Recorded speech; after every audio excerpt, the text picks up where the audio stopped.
a shir tonight in memory of the parents of David Barry, who is our excellent videographer. That's Mordechai ben Arav Menachem Mendel and Liba Bas Abba, and also to David's father-in-law Shmuel ben David, Zichronom Livracha. It's a pleasure to be continuing our studies of the Meforshim, Meet the Meforshim. So last week we did Sadia Gaon, and tonight we're continuing with Rashi. As you may imagine, I have a special fondness for Rashi for reasons which I will leave to your imagination. Amen. So the page that you should have before you is taken from an excellent little book which has short biographical sketches and some examples of the writings of a whole range of great Torah personalities. And although we're going to extend our analysis beyond the short paragraphs here, we will use that as a basis for our exploration of the life of Rashi. So Rashi, as you probably know, his name was Rabbi Shlomo Yitzchaki, and it's not completely clear why he's known by that sort of very short moniker rather than Rabbi Shlomo ben Yitzchak. Except that Rashbi has become the designation for the great Rabbi Shimon Bar Yochai, whose yortzeit, according to tradition, is marked on Lag BaOmer, and many circles celebrated on Lag BaOmer. So Rashbi, of course, was a Tana who lived about 800 years, maybe 900 years before Rashi. So that designation was already claimed. So maybe that's why Rashi became known just by that acronym. Many have observed that he also can or has become known as Rabban Shel Yisrael, Rashi Rabban Shel Yisrael, teacher of all Israel.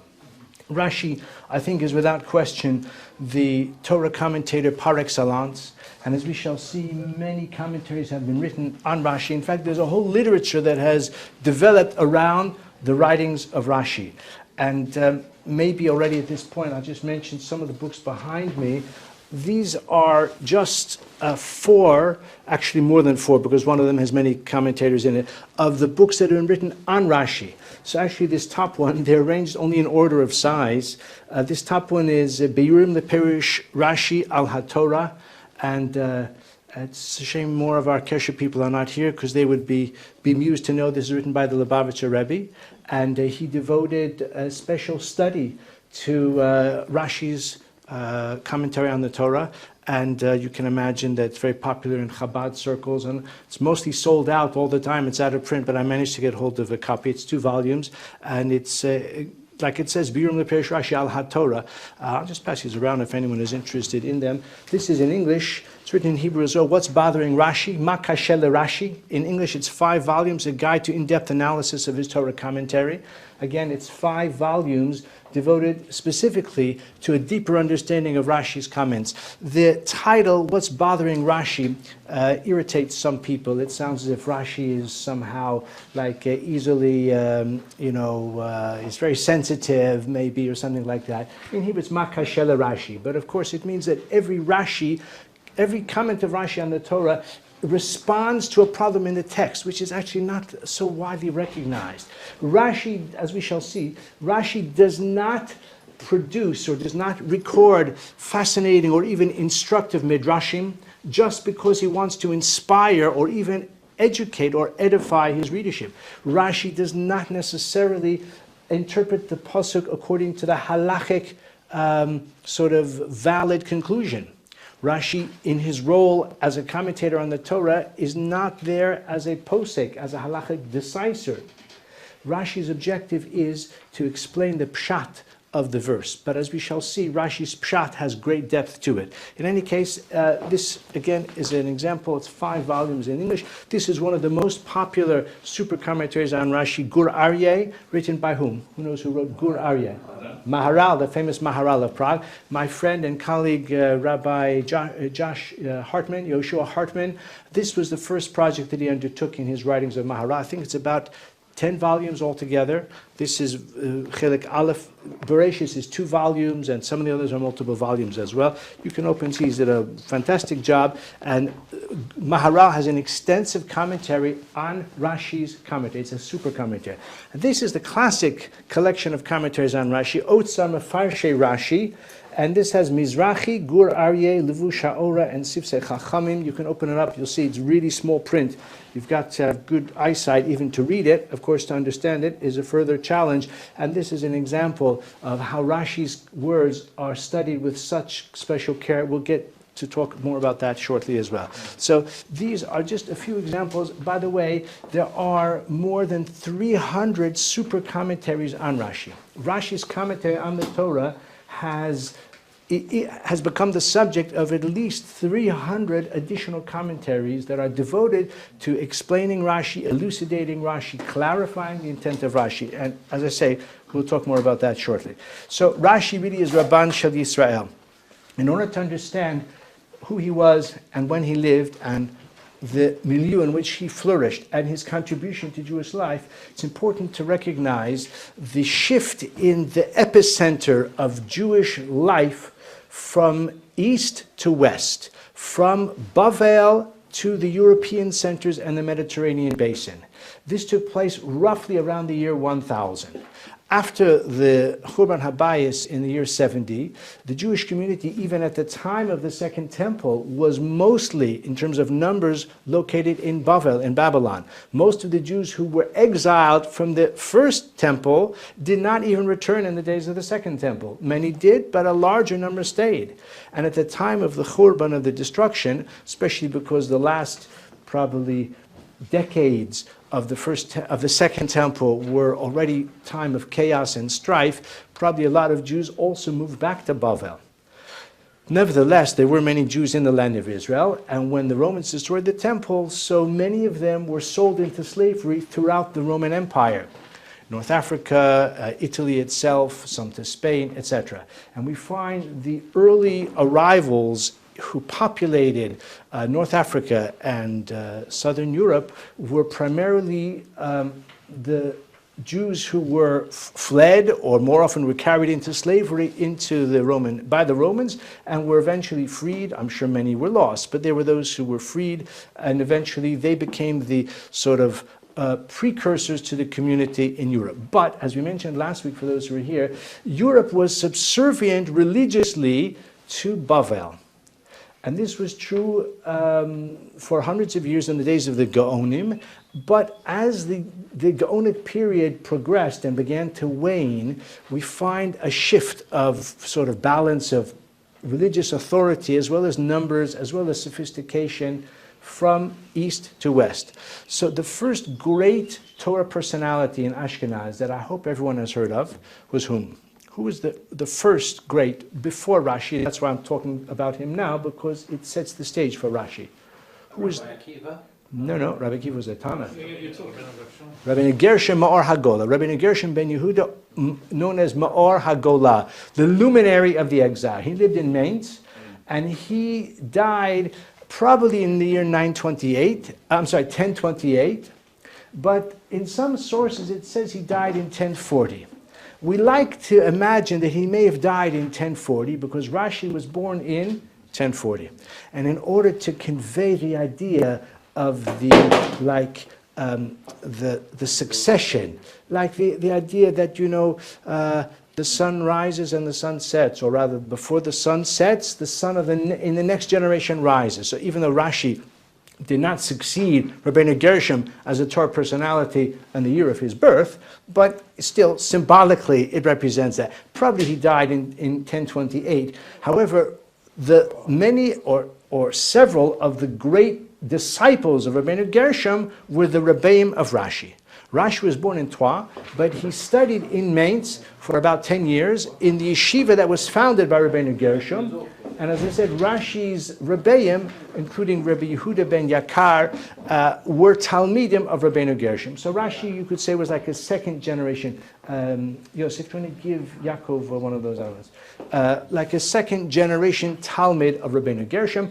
And in terms of the great Torah personalities, Rashi, we would say, represents the next sort of towering Torah figure, not to take away from Rashi's own Rebbeim. And he does quote his Rebbeim. He has Rabbeinu Hazakein, and he quotes his Rebbeim. Sometimes he disagrees with them as well.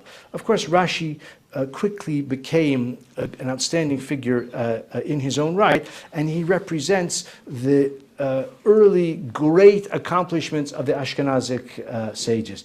Sometime later, a medieval writer would suggest that Kol Perushet Sarfasa Hashlech Ashbasa Chutz Mi Parshandasa Uben Purta. All of the commentaries, all of the commentators of the Tzarfatim, the French ones, throw them in the bin, except for Rashi and Ben Purta. It's not clear who he means by Ben Purta even. It might be one of Rashi's grandsons, it might be Rabbeinu Yosef Bechor Shor. It's not quite clear who he means by the other one, but Parshan Dasa, which means the one who explicates the faith. Parshan Dasa is the term for Rashi. By the way, Rashi is known by a number of very respectful terms. I saw the Chida, who's my friend for this year, calls Rashi Hamoreh. It's interesting because in other contexts, Hamoreh is the Rambam, because he wrote Moreh Nevuchim. But for the Chida, Hamoreh is like the teacher is Rashi. So Rashi, as we said, is Rabban Shel Yisrael. So let's begin with reviewing the short biographical sketch that you have in front of you. Rashi's greatness as a commentator is unparalleled. His words are studied daily by students and scholars in the yeshiva and in the Jewish home. Now, Rashi's greatness lies in many areas, but one of the most obvious areas to which we can attribute his greatness and his influence is the comprehensive nature of his commentary. Rashi commented on the entire Torah, the entire Nevi'im and Ksuvim, with certain exceptions. We'll get to that in a moment. And the great majority of the Talmud as well. There is no other figure that I'm aware of, no other great figure, who did all of that, who commented, of course it's the quality, not only the quantity, but the comprehensive nature of Rashi's approach, in which he explicated the written Torah and the oral Torah as well. And Rashi very quickly became indispensable for the study of any of those subjects. Moreover, I mentioned that there are well over 300 super commentaries on Rashi. In fact, I saw someone wrote many years ago 147 super commentaries in print and another 133 in manuscript. But that was years ago. There have been many more that have been produced since then. So in addition to the super commentaries on Rashi, there's another point which is slightly more subtle, which I think is worth bearing in mind. And that is that after Rashi, the next greatest, most influential Torah commentator that we would think of is who, in your estimation? Ramban. Ramban Nachmanides. And by the way, we're getting to him in a few weeks' time here in our series as well. Rambam, Maimonides would be the next greatest. Rambam, Maimonides, was not a commentator. He did not write a commentary on the Torah. Oh, he wasn't, but he was. He wrote a lot in philosophy. I'm not saying the Rambam doesn't rate. I'm just saying as a Torah commentator who wrote a perush on the Torah, he doesn't figure, he didn't enter into that competition. But Ramban probably is the next to Rashi. Now Ramban writes in his introduction to his commentary that it's actually beautiful to see it, but perhaps when we talk about Ramban, maybe we'll mention it at that time. He has a poetic introduction to his commentary. It's interesting, a lot of people, when they read a perush, they don't bother to read the introduction. Somebody said, if you read a book and you skip the introduction, it's like climbing through the window instead of going through the front door. So the introduction can often reveal a lot of interesting information. So Ramban has a very important introduction to the Torah. But in addition to the introduction, he has a poetic preamble, which even more people skip. But if you take the trouble to read it, you'll find that it's fascinating. And he mentions about Rashi, he says, V'im Rabbeinu Shlomo tihiyeh lanu masa umatan, and he says, Lo mishpat habechorah. We're going to have exchange. We're going to analyze Rashi's comments, which is a polite way of saying he's going to critique Rashi and disagree with him very frequently. But he also says, Lo mishpata b'chorah. He has the law of the firstborn. In other words, Rashi is the primary commentary. Rashi is the starting off point. And in a way, Rabbi Chaim Dov Chevel, in his edition of Ramban, says that Ramban really is the first great commentator on Rashi, because he keseder very, very frequently cites Rashi, quotes Rashi, refers to Rashi, and even when he doesn't, Rashi's influence is often there as well. So Ramban was the first, and since Ramban, any great, or dare I say, even mediocre commentator who seeks to write a perush on the Torah always refers to Rashi. Now, he may not quote Rashi every time. He may take a path which is completely independent of Rashi's comments. But no one would put pen to paper to write or to, say, publish a commentary without being fully conscious of what Rashi has to say. In fact, very often the commentaries, even like the Hasidic commentators, for those who've been at Kesher over the years, a number of years ago, I did Nesivos Shalom, the Slonim Rebbe. He very often, all of the Meforshim, often quote Rashi, and Rashi becomes the basis of what they want to say. I heard a story, I like this story because I heard it from Rav Mordechai Gifter, the great Rosh Yeshiva of Telz, one of the great Gedolim of the last generation. And I'm so old that I knew people from the last generation. So I once heard him tell the story, personally. Whether he had personal knowledge of it, I can't say, but I heard it from Rav Mordechai Gifter. He said that there was once a Talmud of the Brisker Rav who became a Malamed Dardaki. He taught young children in the Cheder, maybe boys of 5 or 6 years old, in Yerushalayim. And his great Rebbe, the Brisker Rav, was invited to come and sit in on the lesson in order to, let's say, observe or maybe assess the skill of his Talmud who was teaching young children. So he taught the class, and the Brisker Rav was there, and afterwards he said, Rebbe, what did you think of the class? What advice or improvements would you recommend for me? So he said the shiur was very good, you taught with a lot of enthusiasm, and you are communicating with the children. He said, and I saw, and the way he did it, every pasuk, he was teaching young children to the Chumash. So every pasuk, he said, I saw that you explained it according to Rashi. But this one pasuk, you didn't explain according to Rashi, you explained according to Rashbam. Who was Rashbam, for the experts? The grandson of Rashi. Rashbam was the grandson of Rashi. Now, Rashbam wrote a commentary which is shorter than Rashi's and which hews very meticulously to the pshat, to the straightforward meaning of the text. Rashi actually frequently does have recourse to midrashim, even though he says, I'm not here to tell you midrashim, I'm here to explain the pshat. But Rashi does often refer to midrashim. Rashbam almost never does.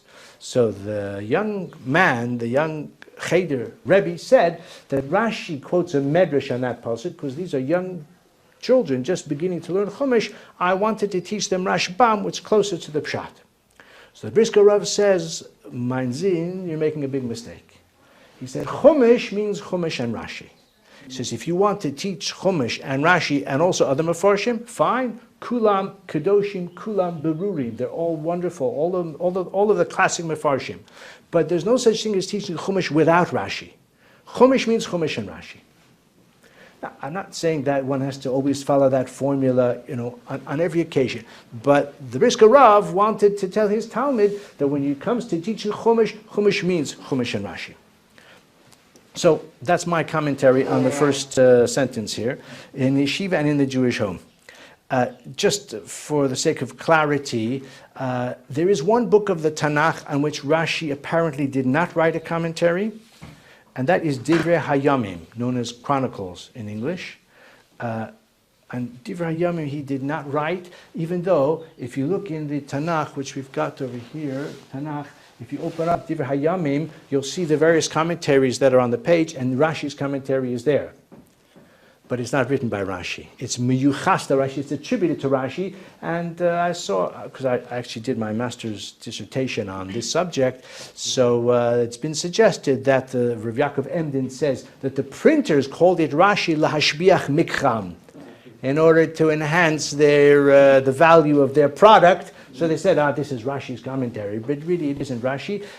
Much scholarly effort has been devoted to understanding whether Rashi did write a commentary that was lost, or whether he didn't get around to writing it, and who did write it. To answer those questions, we have to read my dissertation. Rav Yaakov of the Yavetz. Yeah, Rav Yaakov Emden writes that. Why, about the Chumash, Rashi is exactly what you said, but beyond the Chumash, the approach is not usually like that. You mean for the Tanakh, for Nevi'im and Ksuvim? Yeah, it's true. Rashi's commentary for Nevi'im and Ksuvim, other than Divrei Hayamim, the end of Eov also is questionable, and there is one other, and also the book of Daniel. Our approach is not the same. Yeah.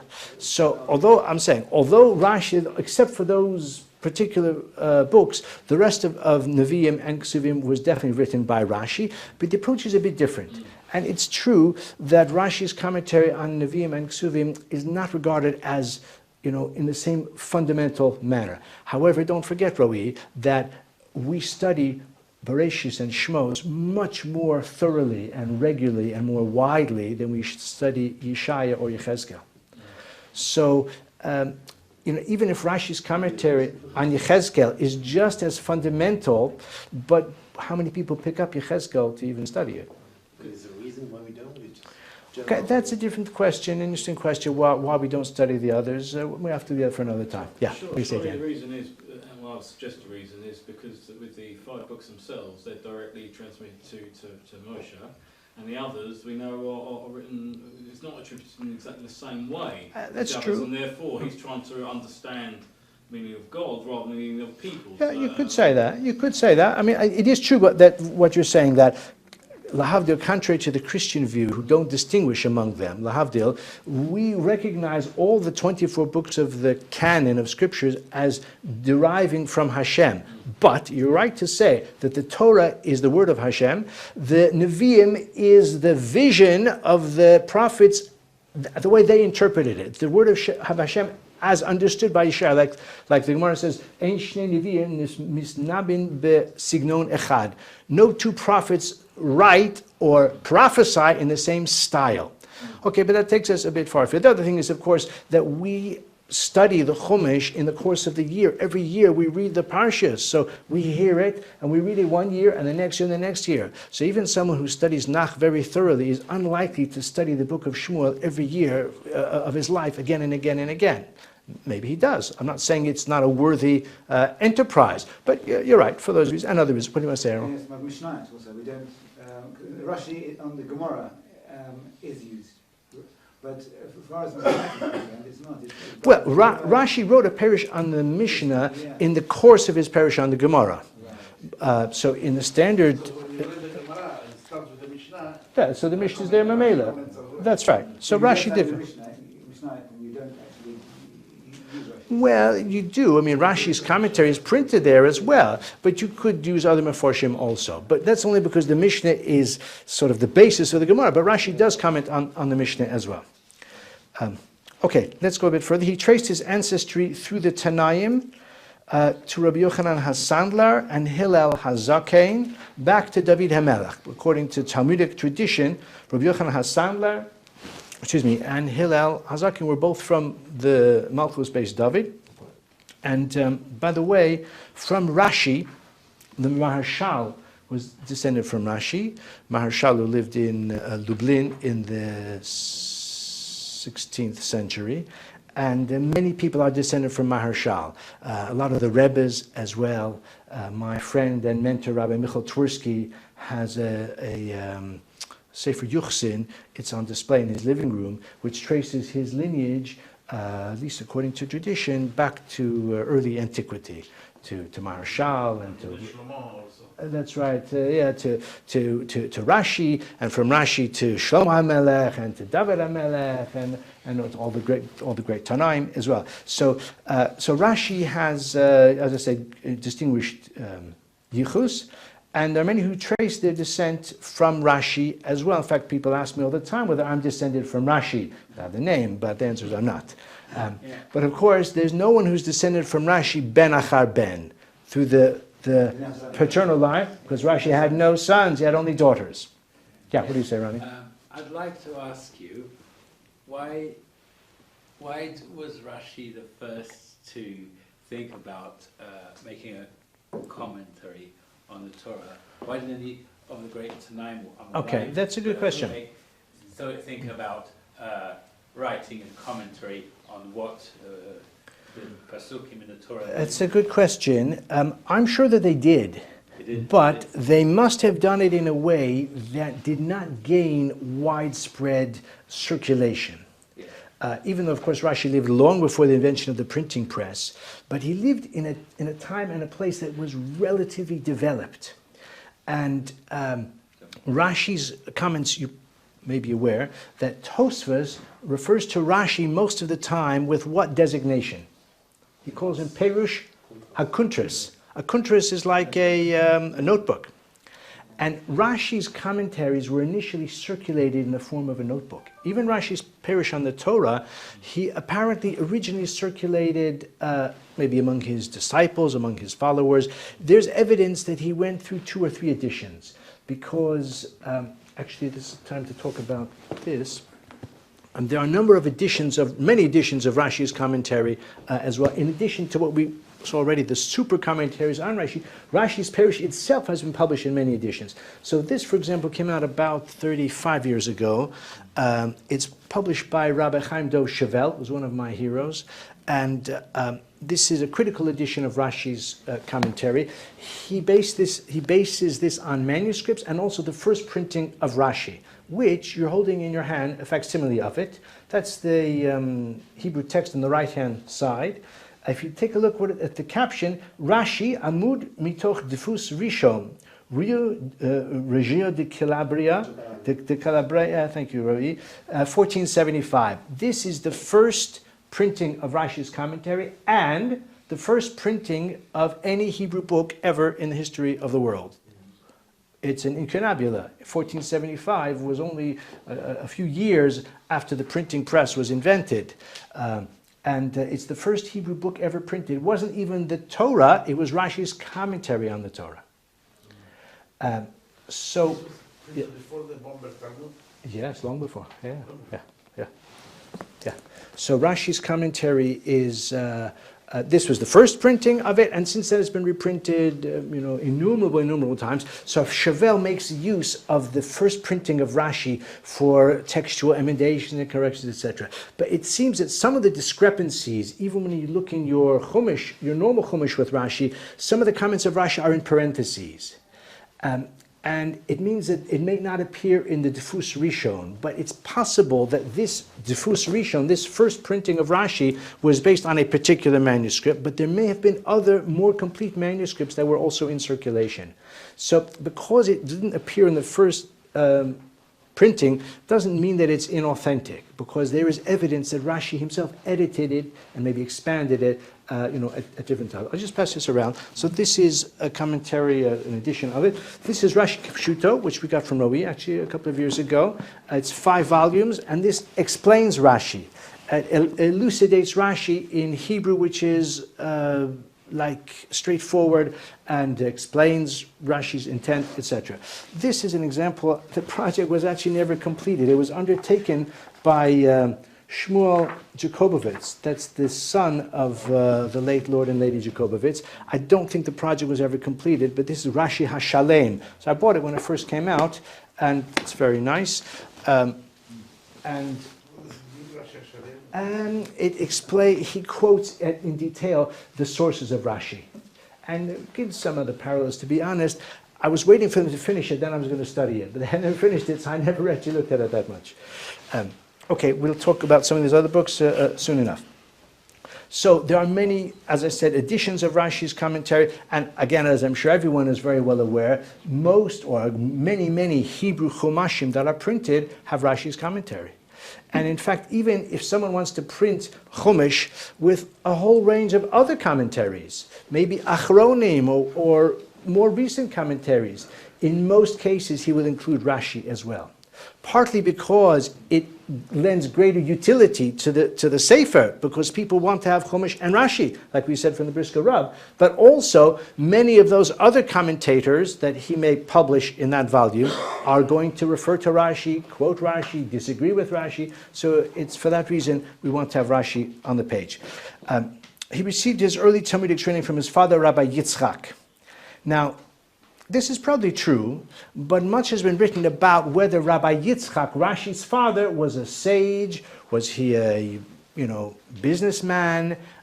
We don't know of the renown of Rashi's father. We don't have evidence of him as a teacher or as a rabbi. It's likely that he probably was a scholar. It's not so common that someone as great as Rashi should emerge from a family of laborers or something like that, but we don't know for sure. Does anybody know the legend, which is probably an urban legend, of the basis of why some have suggested Rashi's father maybe was not such a great Talmud Chacham, wasn't anything special? Do you know the basis? The vineyard, maybe? Not the vineyard. That's a good guess. We're going to talk about the vineyard.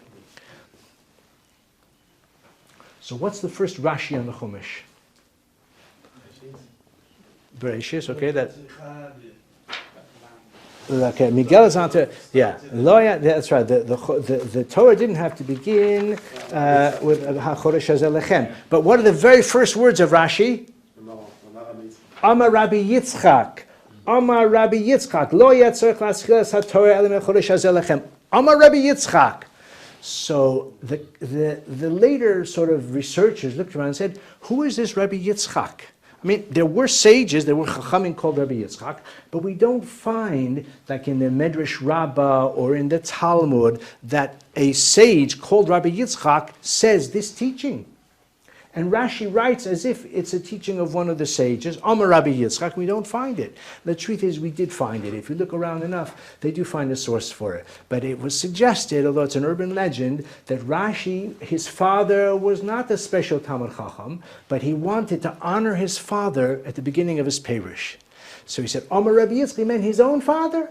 He was quoting his father, Omer Rabbi Yitzchak. But it's an urban legend because, as I said, it actually is found in the classic, in the rabbinic literature. But this is the source of that urban legend. Since I'm holding this in my hand, I just want to show you 3 translations of Rashi into English as well. This first one was done, actually this was chronologically the first one. You can just take a look at it if you like. I don't think anybody in this room is old enough to remember them, but when I was growing up, this is what we had. This was the source for, this was what we used to use for understanding Rashi. And you can see it's not nearly as nice as the Art Scroll one. This is one, it's called the Silberman one. And this one was the Scharfman one. This one was great for school children because it's a linear translation. But also it's very archaic, etc. Just a little story, briefly. There was a great rabbi in Jerusalem called Rav Shabsai Yudalevich. You possibly have not heard of him. He was a contemporary and a good friend of Rav Shalom Shvadron, the Maggid of Yerushalayim. So this Rav Shabsai Yudalevich was also like Rav Shalom Shvadron, also a Maggid, a very kind of larger-than-life, garrulous, a great person, someone I knew well. He was a grandson of Rav Aryeh Levin, nephew of Rav Elyashiv, a very special person. Actually, I think he's no longer living. So he was once invited to Williamsburg in New York to speak at a fundraising event. He was going to speak in Yiddish. But he thought, I'm going to America. How can I get by? I can't just speak Hebrew and Yiddish in America. I've got to know some English. So how is he going to learn English? So he knew how to read English, but he didn't really know how to speak the language because he knew from what he learned under the British growing up. He grew up in Jerusalem under the British mandate. So he didn't want to take the time, didn't have audio, lessons, etc. He didn't want to take the time studying English. So he got hold of this Chumash. And he thought, the Chumash and the Rashi I know Baal Peh. I'll read the English, and that way I'll learn the English because I know what the Hebrew says. What he didn't realize is he was learning a totally archaic, like Shakespearean English. He told me he got to JFK airport, he said to the taxi driver, "Takest me thou to Williamsburg." And he said, the guy looked at him as if he was mad. Of course, the taxi drivers in New York barely speak English, let alone Shakespearean English. Anyway, that was the downfall, the limitation of this one. And of course, this is the Art Scroll, which we use and love. Art Scroll has done such a wonderful job as they normally do. So multiple editions of Rashi's commentary just in English. Okay, so we spoke about Rabbi Yitzchak. At a young age, he went to Worms, Germany, to broaden his knowledge under Rabbi Yaakov ben Yakar, who, as we said, was a disciple of Rabbeinu Gershom. So Rashi was like a second-degree disciple of Rabbeinu Gershom. At age 25, he returned to his native Troyes as a highly respected and prominent Talmudist. Out of great humility, he refused to accept a rabbinic post. He wrote his commentaries and was a teacher, earning his livelihood as a wine merchant. Now, this sentence reflects the conventional wisdom about Rashi. And, Rashi's career or profession as a vinter is very well established and very widely known for people with an interest in the subject. And there are a few wines called Rashi, because they want to, make use of the name. Unfortunately, I haven't copyrighted it. Otherwise, I could get some royalties from all that wine, but I don't. So they call it Rashi. Why? Because Rashi was a vinter. The interesting thing is that some have questioned whether it's really true. We don't really know for sure that Rashi was a vinter. Chaim Soloveitchik, the son of the late Rav Yoshe Ber Soloveitchik, Professor Chaim Soloveitchik, some years ago wrote an article in which he called into question whether Rashi really was a vinter after all. The basis of saying he was a vinter was that he shows great expertise in wine. When you read his commentaries, not only on the Torah, not so much in the Torah, but in the Talmud, and some of his other writings, some of his responsa, he demonstrates great sophistication in the understanding of wine. But Chaim Soloveitchik says that Rashi's grasp of a whole range of subjects was actually breathtaking. He explains, Mishnayos in Zeraim and elsewhere that show his understanding of agriculture and of so many different areas actually is quite breathtaking. He says that it could be that Rashi was actually an egg dealer because Rashi loved eggs. He writes in his commentaries how he liked eggs fried with honey. And sometimes when they would bring it to him even to eat, he would make a bracha on the egg, shahakol niyeh before eating the bread. And he said that his Talmud once asked him, why don't you eat the bread first and then you don't have to make a bracha on the egg? He said, I love the egg so much, I want to make a bracha. I like to praise Hashem for creating the eggs, which I enjoy so much. That's why I make a bracha on that first. So parenthetically, it seems he passes like the Ramban, the second opinion in the Shulchan Aruch regarding Kedima in brachos. But in any case, Chaim Soloveitchik says that we don't know for sure that he was a vinter, actually. And he also claims that the soil in that region of Troyes does not or did not produce wine. That the vineyards, they didn't have vineyards. They didn't have a lot of wine in that region of France at that time. So he claims. But others have called that into question as well. And I saw someone recently who wrote an article with quite, it doesn't sound so novel, but it goes against what it says here and in most of the classic biographies of Rashi.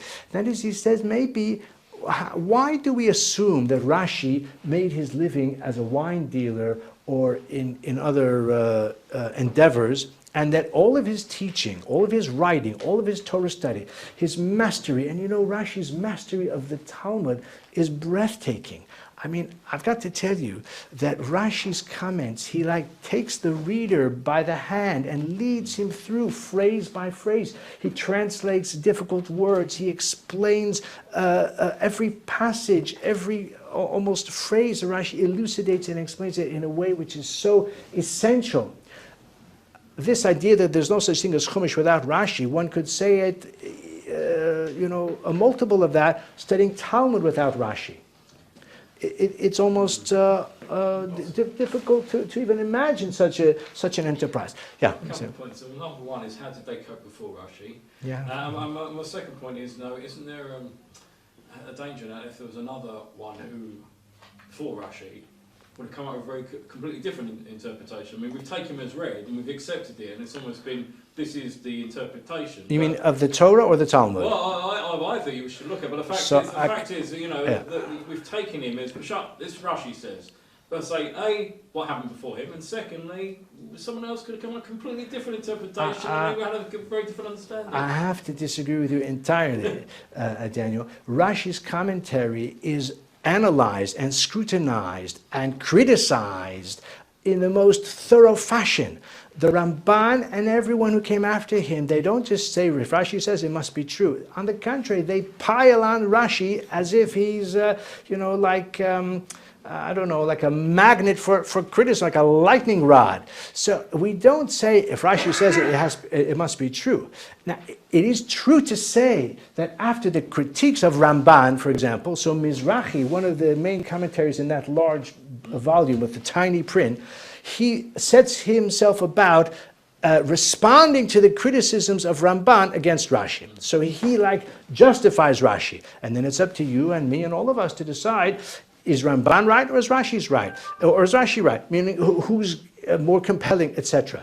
So it's not so that we take Rashi as the last word and that's the only possibility. And it's certainly true in the Gemara as well. I mean, Tosfos disagrees with Rashi all the time. And I'll tell you something about that because it's very worthwhile to realize. When you study Gemara, so if you're studying, like we say, more superficially, you want to cover a bit of ground, so you don't do Tosfos. You do Rashi, Gemara, and Rashi. Of course, any scholar will tell you if you want to understand the Gemara more thoroughly, you've got to learn Tosfos as well. In my yeshiva, even though I transgressed this myself a bit, but in my yeshiva, we didn't allow studying Gemara, Rashi only. You have to study Tosfos. Otherwise, you don't even know the simple understanding of the Gemara. So Tosfos has a completely different style than Rashi. Very often Tosfos will criticize Rashi, and frequently, once you study Tosfos, Rashi's commentary seems so simplistic and so almost naive that you think, Rashi must have just been either not paying close attention or just explaining it in a simplistic way without taking into account all the rest of the Talmud. I can tell you that there are thousands of shiurim that are delivered in yeshivas all the time by great Roshi Yeshiva, which are devoted to explaining Rashi, to explaining Tosfos questions on Rashi, and then to critiquing Tosfos and showing how Rashi's apparently superficial approach is better than Tosfos. Or at least avoids problems which Tosfos has exposed himself to.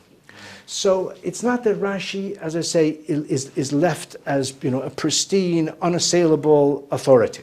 As far as what people did before Rashi, take one point.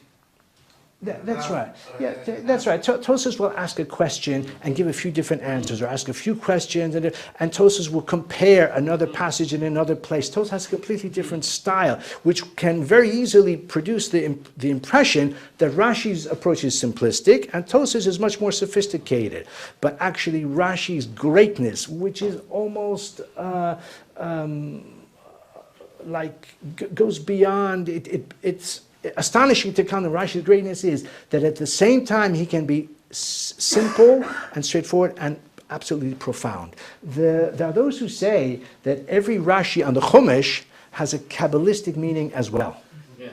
I'm not saying I necessarily subscribe to that, but there are those who make that suggestion. Rabbeinu Tam says that a commentary on the Talmud that Rashi wrote, of course, remember Rashi was the grandfather of Rabbeinu Tam. Rabbeinu Yaakov ben Meir was the son of Rashi's daughter, Yocheved. So he says, a commentary on the Talmud that Rashi wrote, I can also write a commentary on the Talmud.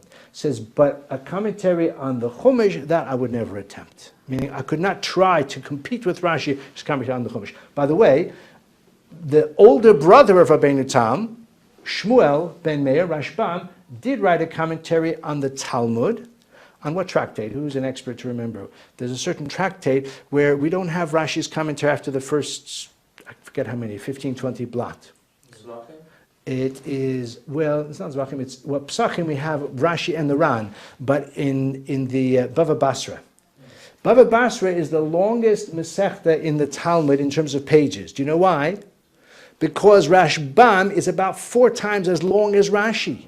So since we don't have Rashi, we've got Rashbam, so the pages are that much longer. There are more pages in Masechta Bava Batra because Rashbam is so prolix, because Rashi has the gift of brevity. Rashi had that ability to write in brief. So this is the great gift of Rashi. But I'm digressing slightly because I wanted to say that some have questioned whether all of Rashi's erudition and the great accomplishment of all this writing, was it all a sideline? Was it all, I don't want to say a hobby, but was it all something that he did when he wasn't working, so he had a bit of time to write some perushim? Do yeshivas have take a position on Rashi, whether there are some pro-Rashi, some are... No.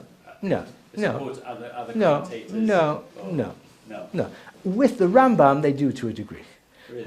And it is true to say that in Sfarad, they used to study Gemara, Rashi, and Ramban. Whereas in Ashkenaz, they studied Gemara, Rashi, and Tosfos. The Sephardi didn't have access to Tosfos at first. They had access to Rashi right away, though, because Rashi's commentary, as I said, was so important and so popular that it spread very quickly throughout the Jewish world. But they didn't take a position like for against Rashi. But it's natural to, when you learn a piece of Gemara, you learn according to Rashi. You want to go deeper, you look at Tosfos. And Tosfos, as I say, often criticizes Rashi and seems to blow Rashi out of the water. So the endeavor of a lot of Roshi Yeshiva is to try to understand Rashi in a more profound way and to recognize why is it that Rashi explained it that way. Was Rashi unaware of that other passage in another tractate of the Talmud? No, it's not possible that Rashi was unaware of it. So why didn't he take it into account like Tosfos did? There's a reason why. You see, so that's the enterprise. But not that they're, like by orientation, partial to one or for Rashi or against. So he suggests, a certain writer suggests, that it's not reasonable to think that Rashi was just like a part-time rabbi. He mostly was a vinter, and then in his spare time, he was a Rosh Yeshiva of the yeshiva in the Troyes, which is called Gaon Yaakov.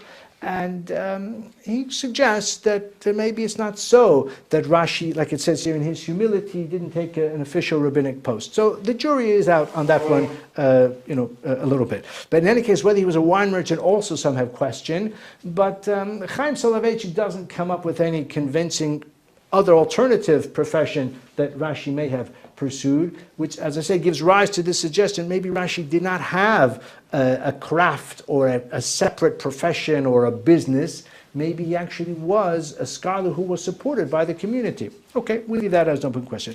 Rashi's commentary on the Torah is included in virtual editions of the Chumash, as we've seen. In a clear and concise style, he gave both the simple meaning of the text and its homiletic interpretation based on Talmud and Medrash.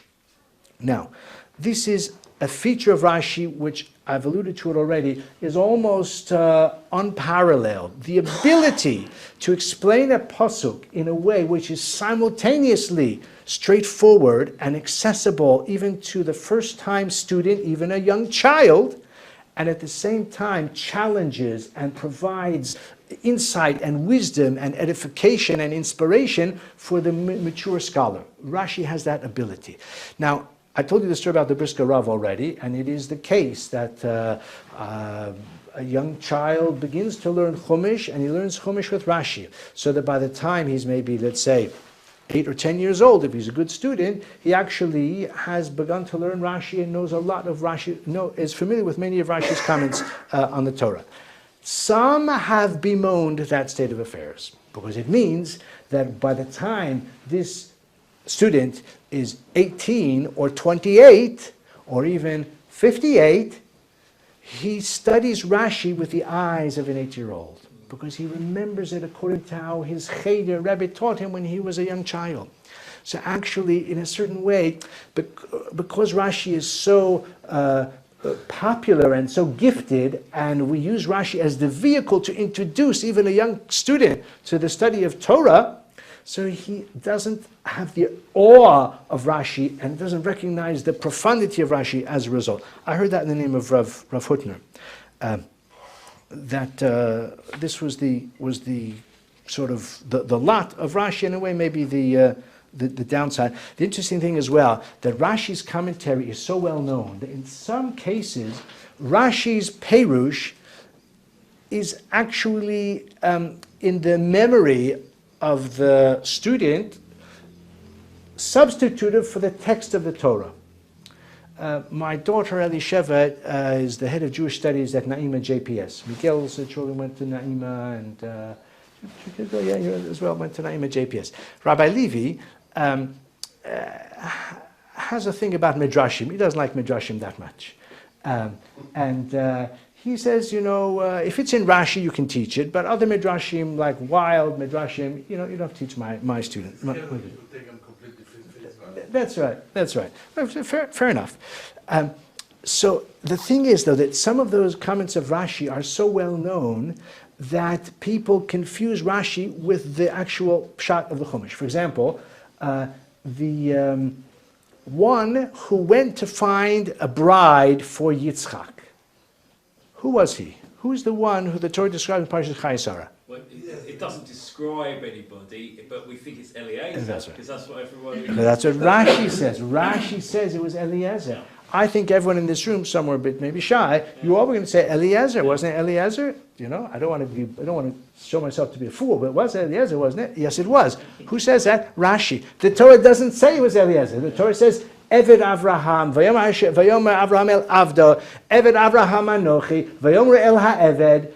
Always Ha'eved, they don't mention, the Torah doesn't mention him by name. Now, it's true elsewhere, he is identified as Eliezer, but not there. Rashi says it was Eliezer, so we all remember Eliezer. Actually, another example is, the pasuk says, Yaakov sends a message to Esav, Im Lavan Garti ve'charad ata.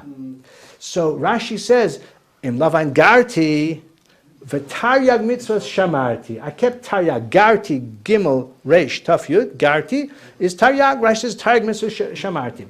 But if you ask a child, what does garti mean? So I'm sure we've got scholars here. Everybody here knows garti means I live. Lagur is to dwell. In Lavan garti, I dwelt with Lavan. But a child might say garti, in taryag mitzvahs shamarti. Yeah, but what does garti mean? He doesn't know. He just knows what Rashi says about it.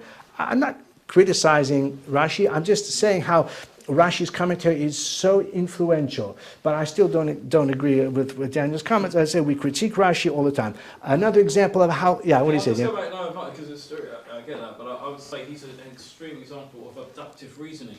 He fills in the gaps. His method of logic is he starts asking which everyone is not asking.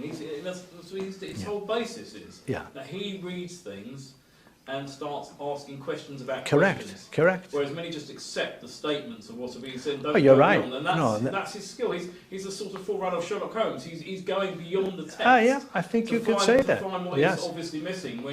I think you're right. And what you're saying is correct. And I said the same thing before, that Rashi does not pick up his pen to comment on a verse because he wants to teach the reader a halacha or a mitzvah, or he wants to tell us about a medrash which is inspiring or important.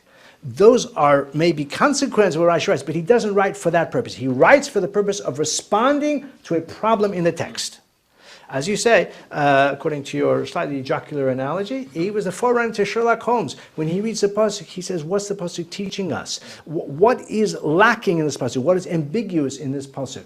And Rashi is always, as we say, bavorning. He's always anticipating a question. Rashi generally does not take the space to articulate the question or the problem. He only tells you the answer. That's why it's deceptive, because he just seems to introduce something which seems like very straightforward, but he's responding to a problem. Chida, my friend for the year, has a very important sefer called Shem HaGedolim, in which he has biographical sketches of the Rishonim. He quotes one of the early commentaries who says, "Nahagnu leishev shivas yomim al tipas dio shalom," that we are accustomed to dwelling for 7 days on the drop of ink from Rashi's pen.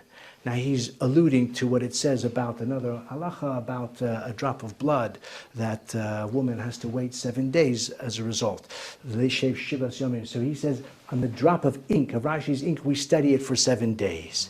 So Rashi had that gift to simultaneously write in a way which is utterly deceptive in its simplicity and equally at the same time profound at the same moment. Time is nearly up, so let's continue. Rashi's commentaries included all the additions based on Talmud Rashi. He explained the text phrase by phrase, often commenting on grammatical anomalies and translating difficult words into Old French. And Rashi remains to this day a valuable source for students of Old French the usage of various words in the language of that time. This is a book called Loazeh Rashi Betanach, and you can take a look at it, and it's actually quite a scholarly work, and so it reviews all of the Loazim, those to say the foreign words, most of which are French or Old French. The time when he says something belaz, Yeah. I don't know what it means. Yeah, okay, because it's Old French. It's like Lahavdil reading something not from Shakespeare but from Chaucer or from Beowulf or something like that. English from 1,000 years ago as well. Yeah, but actually the art scholar people are quite good. Very often they'll translate the Old French maybe into modern French and show very often parallels in English as well. It's quite interesting in the art scroll people. Interesting that in Hebrew you don't have that old Hebrew, new Hebrew. Yeah, that's true. That's true. Not in the same way. Yeah. Besides his Torah commentary, he also wrote a commentary on the prophets and the writings, as we said, except for Divrei Hayamim and maybe the end of Eov, and Daniel is questionable. Rashi's work has become a part of Jewish life, the favorite commentary of the common man and scholar alike, and we mentioned that already. 200 books. It's really around 300 books, really all Mefarshim who write a commentary on the Torah, of which there have been thousands. Since Rashi, they all take Rashi into account. Many times they will quote Rashi and base their analysis upon Rashi, or they'll critique Rashi, or even if they don't mention Rashi, they definitely take Rashi into account. And lahavdil, it's true for Christian exegetes as well. One of the reasons that Christian scholars, in some cases, wanted to learn Hebrew was to be able to understand Rashi's commentary. Even Christians, lahavdil, and even in medieval times, recognized Rashi as the preeminent source of interpretation of the Torah and the books of the Nevi'im and the Ksuvim as well. His commentary to the Talmud is a masterpiece of clarity and brevity. We've mentioned the brevity. Without it, the Talmud would be a closed book. Rashi gently takes the student by the hand, guiding him through the maze of complex forms of reasoning, obscure concepts, and knotty legal arguments.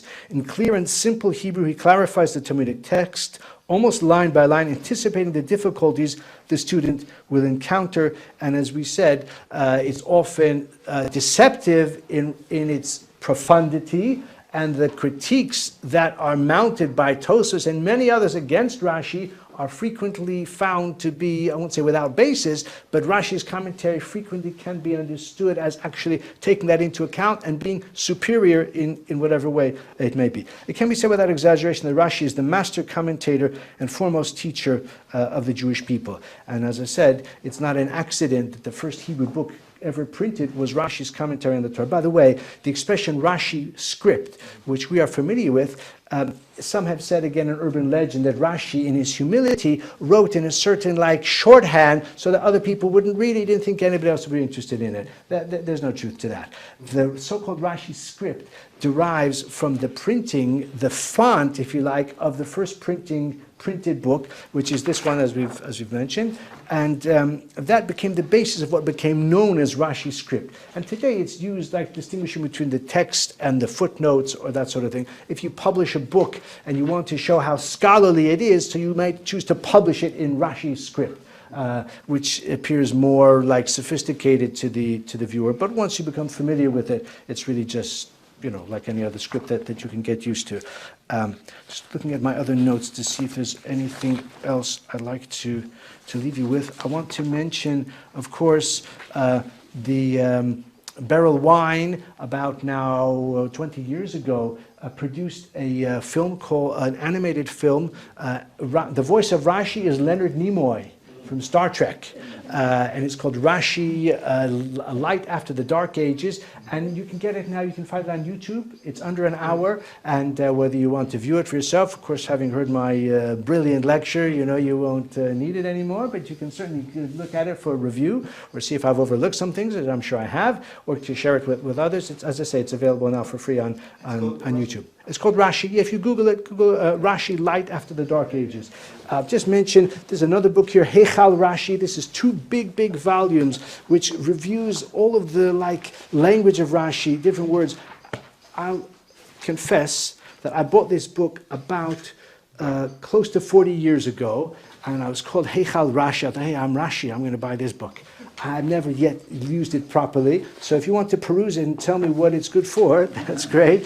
I'm sure it is good, I just haven't gotten around to it yet. And this is one of the several biographies of Rashi. It's actually a scholarly biography, it's printed in a small format. It's a scholarly biography of Rashi written by a man called Maurice Lieber. It's probably published originally 1906, so it's more than 100 years old, but it was published in French. This is an English translation. But it's a scholarly work, serious scholarly work, and it's often cited. But there are other biographies of Rashi which have also been written. He's one of the most studied Torah personalities of all.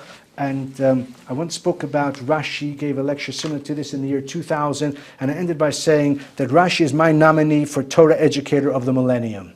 So thank you very much. And next week we'll do Ibn Ezra, who takes a completely different approach to Rashi and ranks somewhere, on the same, let's say, what's the word? The same continuum of Torah commentators. So Ibn Ezra certainly is among the great ones, albeit I don't think anyone would say that he is as great as Rashi, but a lot more colorful. Ibn Ezra lived, I think he died in 1156, about 2 generations after Rashi. He was a contemporary of Rabbeinu Tam, Ibn Ezra, and of course he lived in Sfarad, but he got around, as we shall see, a fascinating, colorful personality, Ibn Ezra, very different than Rashi. Thank you very much.